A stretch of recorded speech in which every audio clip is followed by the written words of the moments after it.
school route only connects at night. I noticed it during my last year of middle school. During the day, my walk home was simple. School gate, small bridge, vending machines, then straight home. I had walked it so many times I never thought about it. The first time it happened was just after midnight. I had missed the last train and decided to walk. The streets were empty, unnaturally quiet. When I reached the bridge, something was wrong. The vending machines were gone. In their place was a narrow path between two houses, unlit, unlit, silent. I had never seen it before. I knew where it would lead. Home, home, home.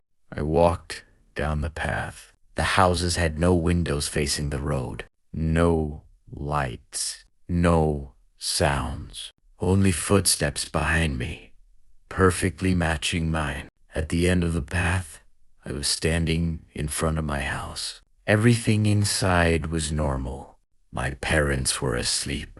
The clock read 1:12 a.m. The next morning, the path didn't exist. The vending machines were back. There was no space between the houses. I told myself I had imagined it. A week later, it happened again. I stayed out late on purpose. At midnight, the path appeared. I stepped into it and turned around.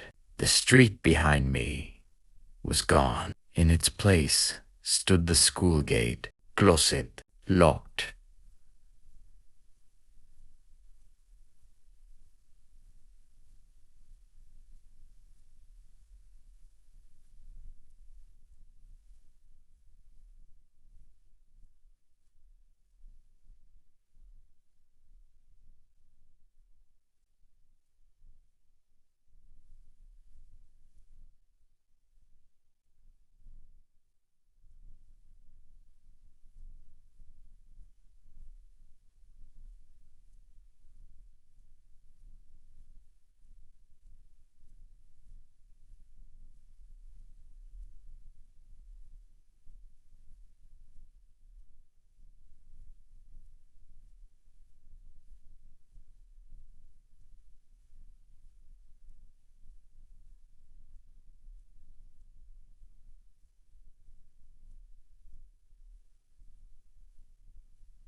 I felt the night pressing me forward, so I walked. Halfway down the path, I noticed footprints on the ground. Dozens of them, all facing the same direction. None faced back. When I reached my house, the lights were on. My parents were waiting. They smiled, but called me by a nickname they hadn't used in years. That night, I dreamed the path kept going, past my house, past everything familiar. The third time I entered the path, I didn't come home. I arrived on a street that looked like mine, but wrong. The houses were closer. There, heavier. At the end stood my school. Holder, Holder, Holder, abandoned. I understood then. The path didn't lead home. It led to where people went when they walked the wrong way for too long. I turned back.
The path behind me stretched endlessly. Somewhere far away, a school bell rang. I never walk home late anymore. But sometimes, when the night is quiet, I see a narrow path where there shouldn't be one. Andikinoid, still connected. The neighbor next door was never supposed to exist.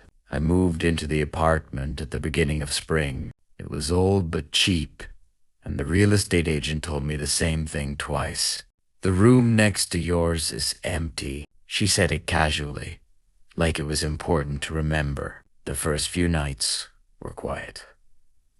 To, kwai, to, kwai. The kind of silence that makes you aware of your own breathing. On the fourth night, I heard footsteps through the wall. Slow, careful. As if someone was pacing back and forth in a narrow space. I assumed a new tenant had moved in. The building was old. Sounds traveled easily. The next morning, I asked the landlord. "There is no one living next to you," he said. "That room has been empty for years." That night, the footsteps returned. This time, there was more. A chair scraping against the floor. The sound of something being dropped. A soft humming, just loud enough to recognize as a voice. I knocked. On the wall, the sound stopped immediately. A few seconds later, there was a knockback. Same rhythm, same strength. I didn't sleep. The following night, I heard a door open, then footsteps in the hallway. I opened my door. The hallway was empty, but the door to the room next to mine was open. I was certain it had always been locked. Inside, the room was dark. No furniture.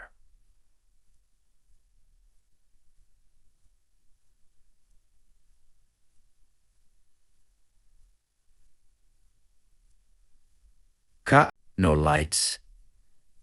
Except for one thing. A mirror leaned against the far wall. It was facing my door. In its reflection, I saw myself standing in the hallway. Behind me, someone else stood. I slammed the door shut. The landlord refused to talk about it after that. He avoided my calls.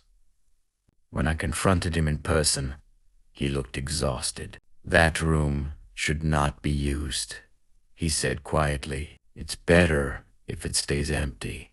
On my last night there, I heard the neighbor speak for the first time. Through the wall, a voice whispered my name. Not incorrectly, not hesitantly, like it had practiced.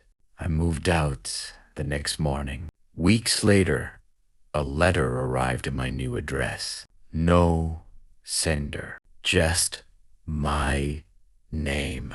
Inside was a single sentence. "I'm still next door."